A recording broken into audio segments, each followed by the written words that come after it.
Başlayalım. Bismillahirrahmanirrahim. Elhamdülillahi Rabbil alemin. Sallallahu ve sellem ala nebina Muhammedin ve ala alihi ve men istenne bi sünnetihi ile yevmiddin. Amma ba'd. Esselamu aleyküm ve rahmetullahi ve berekatuhu. Değerli kardeşler, değerli qonaqlar, mən də öz növbəmdə qardaşımızı təbrik edirəm və təbriklərin ən gözəli Muhammed sallallahu aleyhi və səlləmin bizə öyrətdiyi təbrikdir. Barakallahu lək və barakə aleyk və cəməə beynəkumə fi xeyr. Allah sənə bərəkət versin, qardaş. Allahın bərəkəti sənin üzərində olsun. Və Allah Teala hər iki bizi xeyir, bərəkət üzərində cəm eləsin. Və sonra qardaşlarımızın, müəllimlərimizin dualarına mən də qoşuluram. Allahdan istəyirəm ki, Allah Teala sizin bu evliliğinizi xeyir üzərində cəm etdiyi kimi Allah Teala sizdən bu ümmətə faydalı olan, xeyirli olan, əməli salih evladlar nəsib etsin, vətənini, millətini sevən, dinini sevən, dinini öyrənən, onu yaşayan, insanlara ən gözəl şəkildə öyrədən, əməli salih evladlar nəsib etsin Allah Teala. Şək yoxdur ki, dəyərli qardaşlar, bütün neymətlər Allahdandır. Allah Teala buyurur ki, Quran-ı Kerimdə وَمَا بِكُمْ مِنْ نِعْمَةٍ فَمِنَ اللّٰهِ Sizdə olan hər bir neymət Allahdandır. Başqa ayədə Allah Teala bildirir ki وَآتَاكُمْ مِنْ كُلِّ مَا سَأَلْتُمُوهُ Allah sizə istədiyiniz hər şeydən verib. وَاِنْ تَعُدُّوا نِعْمَةَ اللّٰهِ لَا تُحْسُوهَا Əgər Allahın neymətlərini saymaq istəsə sayıb bitirə bilməzsiniz. Çünki çoxdur dəyərli qonaqlar, Allahın neymətləri çoxdur. İbn-i Qeyyim Allah ona rəhmət etsin. Deyir ki, insan əgər Allaha verdiyi neymətlərə görə şükür eləmək istəyirsə, onda aldığı nəfəslərin sayından başlasın. Yəni, mümkün deyil ki, bir insan Allah ona verdiyi neymətlərə görə Allah şükür eləsin, əvəz-əvəz olsun. Bu mümkün deyil. Lakin şükür eləməsi lazımdır bacardığı qədər. Allah Teala bildirir ki, başqa ayədə Fəttəqullaha məstətətum Allahdan bacardığımız qədər qorxun. Nə qədər bacarırsa gərək Allah Teala şükür eləyə, gecə-gündüz, səhər-axşam oturanda, duranda ki, Allah Teala bizi yaradıb, insan eləyib, Allah Teala bizə ağıl verib, Allah Teala bizi başqa məxluqlardan seçib. Özü buyurur ki, Allah Teala Quran-ı Kerimdə وَلَقَدْ كَرَّمْنَا بَنِي آدَمْ Əl-əyə, biz Adəm evladını hörmətdə eləmişik, üstün eləmişik. Üstün eləyib Allah Teala ağıl verməklə, pisi yaxşıdan ayırmaqla, haqla, batili bir-birindən ayırmaqla, İslam dininə yönətməklə Allah Teala bizi insanların içində ən üstün insan eləyib, müsəlman etdiyinə görə və bizim dinimiz İslam elə bir dindir ki, dəyərli qonaqlar, Allah qatında yalnız bu din qəbul olacaq. Allah Teala buyurur ki, Quran-ı Kerimdə İnnə dinə indəllahil İslam Allah qatında din İslamdır. Allah qatında keçərli din İslam dinidir. Başqa ayədə Allah Teala bildirir ki وَمَنْ يَبْتَغِ غَيْرَ الْإِسْلَامِ دِينًا فَلَنْ يُقْبَلَ مِنْهُ وَهُوَ فِي الْآخِرَةِ مِنَ الْخَاسِرِينَ Kim İslamdan başqa bir din qəbul eləsə, İslamdan başqa bir din ardıca getsə, o din ondan heç vaxt qəbul olunmaz, həmin insan qiyamət günü zərər çəkənlərdən olacaq. Yaxşı, dəyərli qardaşlar, dəyərli qonaqlar, İslamın bizə olan xeyirlərindən danışsaq, vallahi bitirə bilmərik. Kifayətdir ki, İslam bizə tək Allahlılığı öyrədib. Tək Allaha ibadət eləməyi, ona heç bir şeyi şərik qoşmamağı, onun qarşısında səcdə etməyi, ruku etməyi, ibadətlərdə onu təkləşdirməyi nəsib eləyib. Bundan böyük neymət yoxdur insan üçün.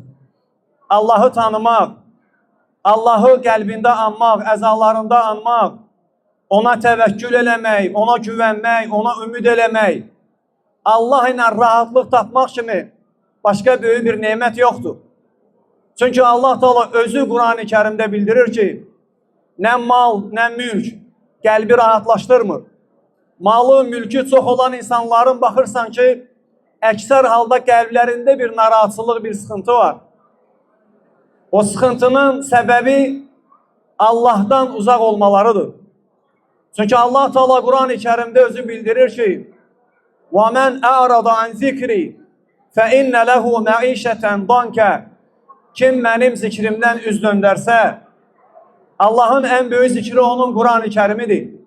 Kim Quran-ı Kərimdən üz döndərsə, onu oxumasa, içində olanlara əməl etməsə, həyatını Quran-ı Kərimin üzərində tənzimləməsə, dəyərli qardaşlar, daim onun qəlbində içində bir sıxıntı olacaq. Rahatlıq tapmayacaq. Çünki Allah Teala deyir ki: "Ellezine amenu ve tatmainnu kulubuhum bi zikrillah." İnanan insanların, iman gətirən insanların qəlbi Allahı zikr eləməklə aram tapar. Əgər Allahı zikr eləmirsən, nəyin çox olsa da narahatçılıq olacaq içində. Və o sənə fayda verməyəcək. Sən qiyamət günü aləmlərin Rəbbi olan Allahla qarşılaşanda Allah Teala səndə olan maldan, mülkdən soruşmayacaq.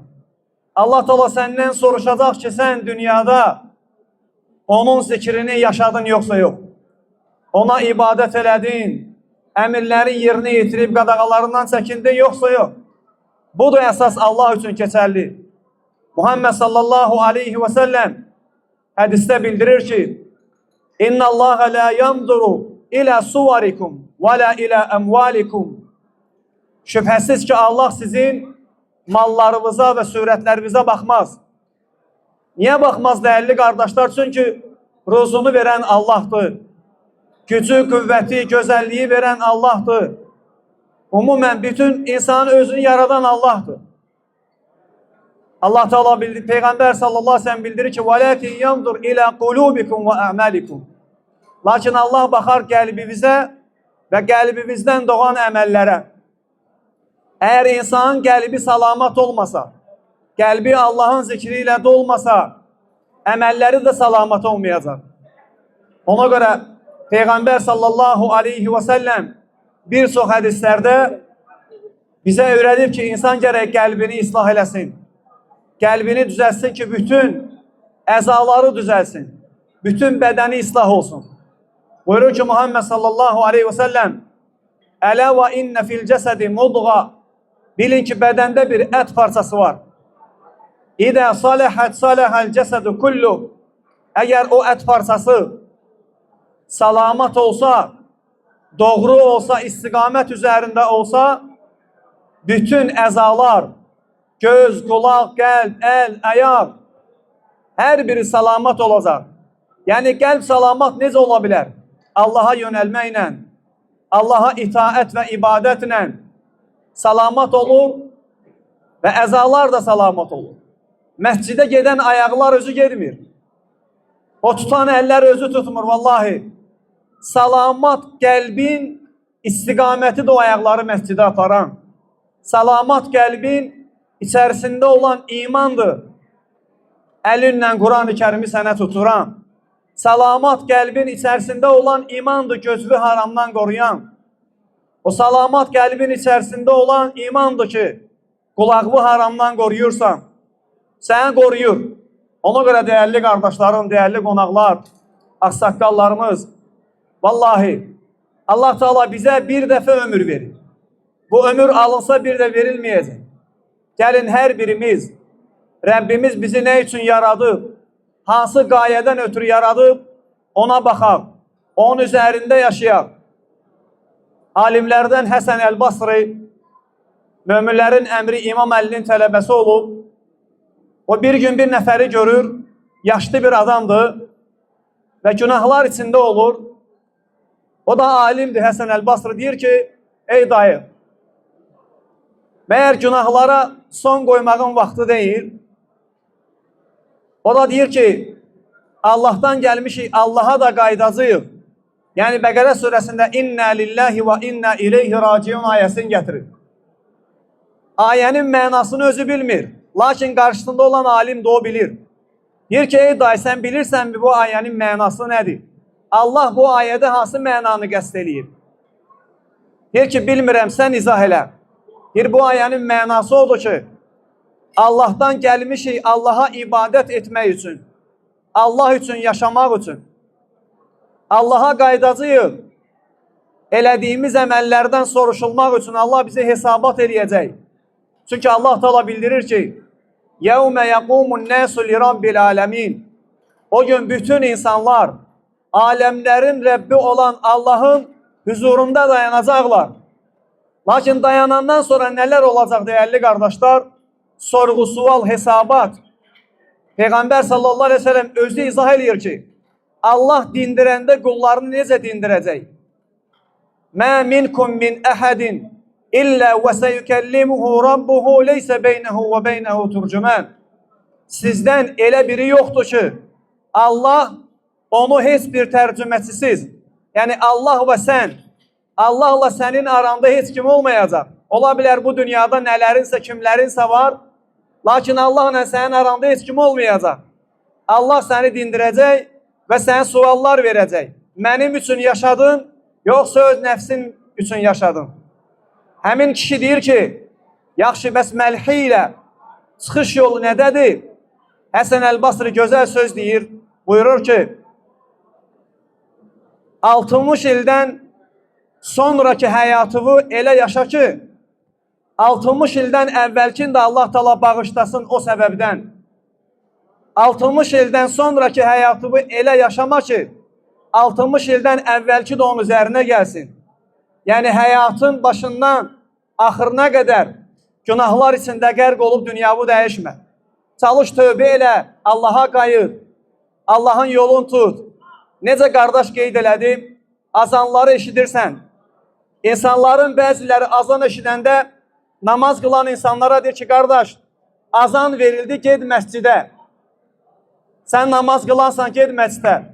Dəyərli qardaşım, vallahi, azan səni də çağırır, məni də çağırır, onu da çağırır. Azanda deyir ki, Hayyə aləs-saləh, tələs namaza, Hayyə aləl-fələh, nicat tapmağa tələs. Çünki nicat, dəyərli qardaşlar, namazdan keçir. Kim namaz qılmadan nicat istəyirsə, o öz arzularına, xam xəyallarına dalır. Olmaz dəyərli qardaşlar, Allaha ibadət etmək, əmirlərin yerini yetirib qadağalarından çəkinmək lazımdır. Günahlar edərək Allah haqqında gözəl zənn eləmək, bu Allah haqqında gözəl zəndən sayılmır. Allah Teala əhli kitabdan danışanda deyir ki, onlar dedilər ki, لَنْ يَدْخُلَ الْجَنَّةَ إِلَّا مَنْ كَانَ هُودًا أَوْ نَصَارًا Cənnətə yalnız əhli kitab daxil olacaq. Allah Teala cavab verdi onlara ki, Tilkə əməniyyuhum, bu onların xam xəyallarıdır.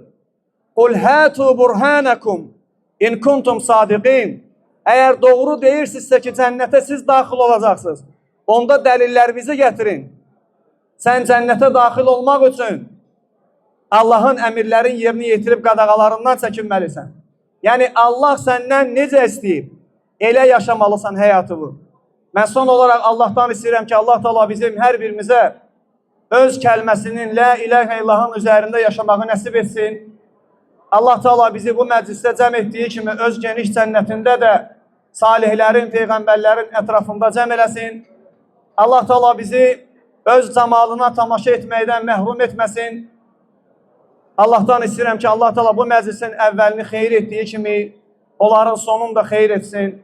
Bütün xeyirlər Allahdandır, xətaların hər birisi bizim nəfsimizdən və şeytandandır. Əqulu mə səmi'tum və əstəğfirullaha li və ləkum və lisəl muslimin min kulli dəm fəstəğfiruhu innəhu huvəl-ğafurur-rahim.